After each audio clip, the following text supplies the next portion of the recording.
A Nightmare on Elm Street has a very high concept, whereas other slasher movies from that era were content with just changing up the setting a bit.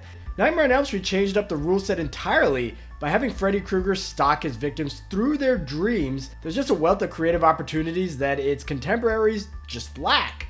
But establishing that framework takes craft and skill, which is why today I'll be doing a scene breakdown of Freddy Krueger's introduction in the original Nightmare movie. And it's funny, the first scene breakdown of this type I did was on Raiders of the Lost Ark's prologue, and I thought the primary goal there was to introduce us to the fedora-wearing main character, which is pretty much the same goal here. And right from the opening frame, Wes Craven wants us to have a palpable sense of dread associated with Freddy. This comes through in the industrial and claustrophobic setting that we find ourselves in. Well, maybe not me personally. I'm in this very generic white bedroom at my parents' house, which doesn't really play well on camera. But regardless, it comes through in the dramatic setting of this intro. It comes through with the odd way that the shots are composed here. It comes through in the way that Freddy is putting so much effort into creating a personalized weapon. And maybe most terrifying of all are the animalistic sounds that are just coming from off-screen throughout this sequence.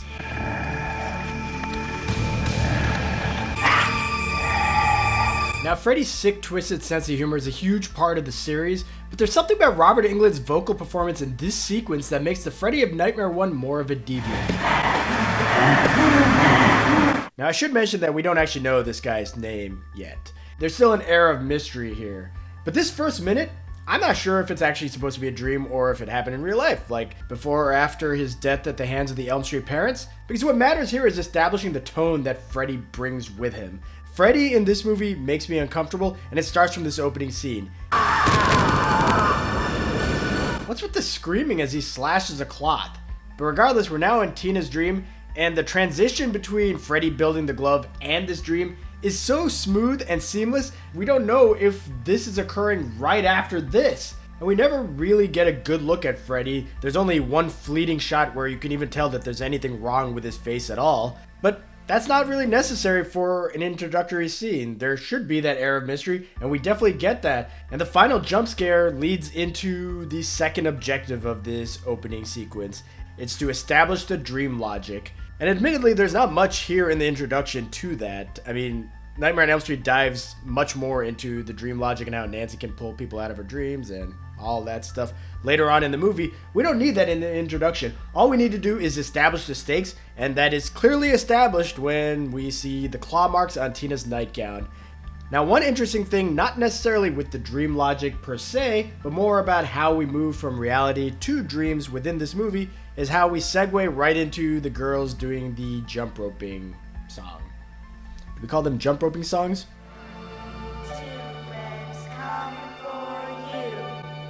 Now, why I bring this up is the chase scene with Tina that preceded this, it doesn't really feel like a dream until you've seen the movie and thought about it a bit.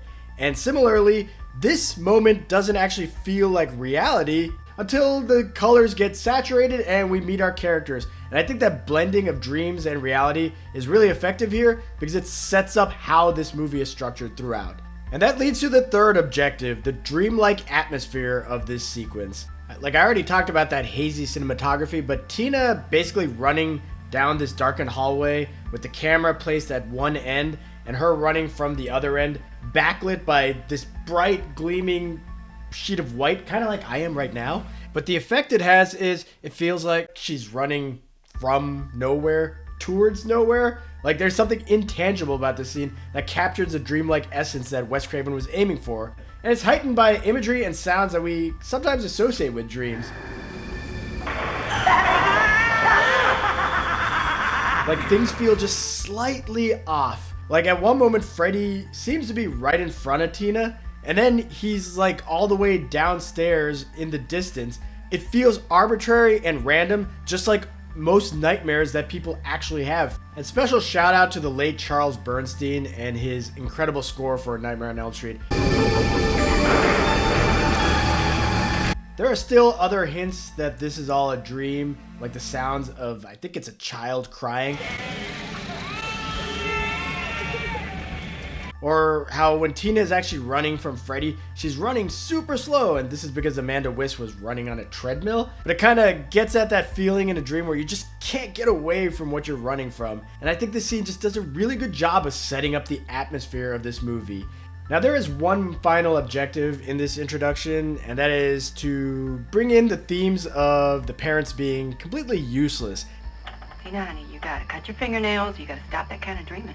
Now again, this is pretty subtle, but the themes of the parents just being detached and unhelpful, that plays throughout Nancy's character arc for the rest of the movie. So it's important to set it up here, because this movie ends up being very much about the disconnect between kids and their parents. And that's what I really like about this introduction. It brings in all of the themes and elements that make A Nightmare on Elm Street what it actually is, and it hooks me every time. So thanks for watching, and please like and subscribe, and check out my other videos. I have in-depth analysis videos on a bunch of Halloween movies and the first Nightmare on Elm Street as a whole. I mean, this is a video on the prologue. Forgive me for how bad this background looks. I'm staying at my parents this week, so my apologies.